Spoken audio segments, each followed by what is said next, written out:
In late spring 2025, President Donald Trump embarked on his first major foreign tour since reclaiming the White House, marking a dramatic return to international diplomacy after years of uncertainty. The world's eyes were fixed on the Middle East as Air Force One touched down in Riyadh, signaling not just a visit, but a renewed American presence in a region pivotal to global politics and economics.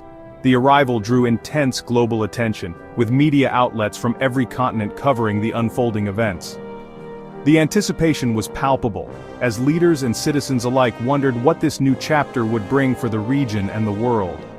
Over 4 whirlwind days, Trump's itinerary spanned Saudi Arabia, Qatar, and the United Arab Emirates. This was more than a diplomatic gesture. It was a bold declaration that American influence would be reasserted through commerce, security, and strategic partnerships rather than traditional backroom negotiations. Accompanying Trump was a powerhouse entourage of top American CEOs and industry leaders, underscoring the administration's business-first approach. Their presence sent a clear message. Economic opportunity and investment would be at the heart of America's renewed engagement with the region. The packed schedule included high-profile signing ceremonies for landmark defense deals, with billions of dollars in contracts exchanged. These agreements aimed to bolster regional security and deepen military cooperation, reflecting a pragmatic, transactional approach to foreign policy. Technology and energy were also front and center, as American and Gulf leaders explored new partnerships in cutting-edge industries, from artificial intelligence to renewable energy, seeking to diversify economies and drive future growth. All of this unfolded against the opulent backdrops of Riyadh, Doha, and Abu Dhabi, cities that symbolize both the region's rich heritage and its ambitious vision for the future. The stakes could not have been higher. For President Trump, this was a defining moment, a chance to shape his second term's legacy by forging alliances built on mutual economic and security interests, and by demonstrating that American leadership could adapt to a changing world. As the world watched, the question remained: could this bold transactional approach bring lasting stability to a region long defined by complexity and conflict? The answer, many believed, would shape not just the Middle East, but the global order for years to come. When President Trump embarked on his Middle East tour, he broke sharply with the diplomatic playbook of his predecessors. Instead of focusing on political reform or human rights, his administration made it clear: this trip was about forging business ties and economic alliances. The message was unmistakable: America was here to make deals, not deliver lectures. The focus was squarely on commerce, investment, and mutual economic benefit. Human rights and democracy, often at the forefront of U.S. foreign policy, took a back seat. Trump's delegation was a who's who of American corporate power. CEOs from Boeing, Raytheon, BlackRock, and Google, among others, all present and ready to explore lucrative opportunities. These executives weren't just along for the ride, they were at the negotiating table, eager to ink deals with Gulf partners and expand their global reach. While activists and critics raised concerns about human rights abuses in the region, those issues were largely ignored during the high-profile meetings. The administration's priorities were clear. Trump openly stated that America's role was to do business, not to pass judgment on the internal affairs of its partners. The emphasis was on economic growth and job creation, both at home and abroad. The administration argued that by building shared prosperity, they could lay the groundwork for long-term stability in the region.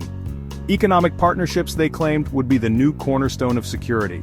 Massive infrastructure projects, joint ventures, and technology transfers were all on the table, signaling a shift from ideology to pragmatism.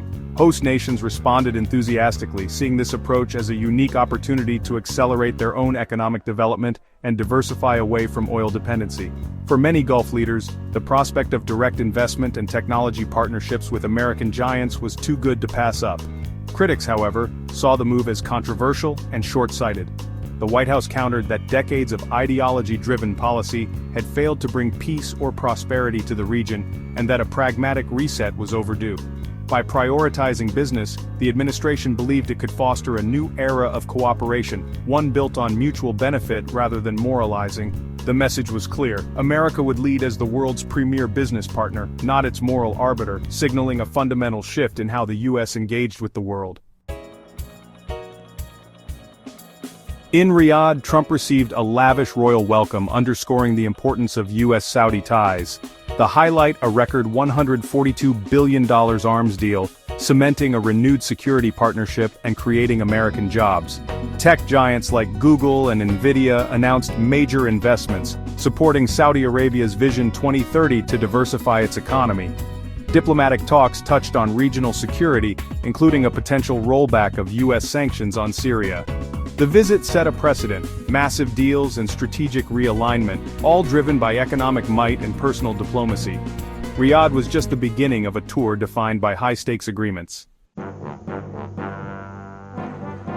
The Saudi visit blended opulence with Trump's signature populism, most notably, a McDonald's pop-up at the Royal Complex. Amid the spectacle, security and economic partnership dominated discussions. The $142 billion arms deal was touted as a symbol of shared commitment to regional stability. American companies like Starlink secured lucrative contracts, further entwining U.S. and Saudi interests. Both sides emphasized a new era of partnership, one built on mutual benefit, not shared values. The visit ended with leaders hailing a revitalized alliance, setting a high bar for the rest of the tour. Trump's approach focused on deals, not disagreements. In Doha, the spotlight was on a historic $96 billion deal for Qatar Airways to buy 210 Boeing jets, the largest in Boeing's history. Qatar also inked $42 billion in defense contracts and pledged $10 billion to upgrade a key U.S. military base. Tech investments followed, with $1 billion going to American quantum computing firm Quantinuum. The visit's most controversial moment: Qatar gifted Trump a custom $400 million Boeing 747, intended for the U.S. military. The gesture sparked a political firestorm in Washington, raising constitutional and ethical questions about foreign gifts. The controversy threatened to overshadow the economic wins, highlighting the risks of Trump's personal, deal-driven diplomacy. In Doha, the line between business and statecraft blurred like never before. Qatar's role as both mediator and military partner took center stage. Trump acknowledged Qatar's efforts in brokering ceasefires, especially in the Israel-Hamas conflict, while also sealing $42 billion in U.S. arms deals. The dual strategy, diplomacy and military buildup, defined Qatar's approach to regional security. The $10 billion investment in the Al Udeid airbase cemented Qatar's status as a vital U.S. ally. For Trump, the focus was on tangible wins: jets, defense contracts, and investment dollars. The visit showcased the complex, sometimes contradictory nature of U.S.-Qatar relations. Trump praised Qatar's mediation while arming it heavily, a pragmatic if controversial stance. The legacy: unprecedented deals and new questions about diplomatic boundaries. In Abu Dhabi, Trump was awarded the UAE's highest civilian honor, symbolizing deepening ties. The centerpiece, a landmark deal with AI firm G42 to build the world's largest AI data center outside the US, backed by a $1.5 billion Microsoft investment. Emirati leaders pledged a staggering $1.4 trillion in future investments, though details remained vague.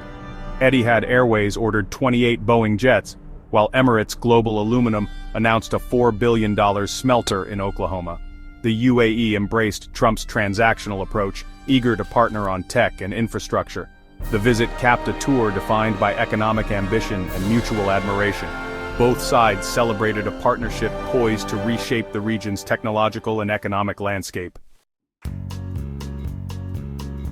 Trump's tour wasn't just about signing deals or making headlines. It introduced a bold new blueprint for Middle East peace, one that aimed to reshape the region's diplomatic landscape for years to come. Trump called on Gulf states to take a more active role in mediating with Iran, urging them to set aside old rivalries and open direct channels of communication. This push led to the first tentative steps toward renewed nuclear talks, with the possibility of sanctions relief on the table for the first time in years. In a dramatic and unexpected shift, Trump announced plans to roll back certain U.S. sanctions on Syria, meeting with Syria's new leader in a bid to encourage the country's reintegration into the regional community and to promote dialogue after years of isolation. Meanwhile, a fragile ceasefire was brokered in Yemen, bringing a glimmer of hope to a country devastated by years of conflict. The U.S. also shifted its military posture, moving away from broad offensive operations, and instead focusing on targeted counterterrorism efforts in partnership with regional allies. These moves reflected a pragmatic, deal-driven approach to regional security, one that prioritized negotiation and engagement over confrontation. For the first time in decades, the U.S. was willing to engage directly with adversaries, seeking common ground to pursue stability and reduce tensions. Of course, critics quickly questioned the long-term impact of these rapid changes, warning that old animosities and deep-seated mistrust could undermine progress. Still, the strategy marked a sharp break from decades of U.S. policy, which often relied on military intervention and unilateral action. The new vision was clear: empower regional powers to take the lead in solving their own problems, with the U.S. acting as a supportive partner, rather than a dominant force. America would remain the ultimate backer, but the hope was that local leaders would step up to shape their own future. Whether this new order will bring lasting peace and stability to the Middle East, however, remains an open question, one that only time will answer.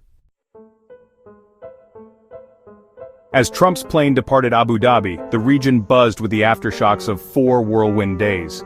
The tour delivered hundreds of billions in deals, affirming the Gulf's centrality to U.S. strategy.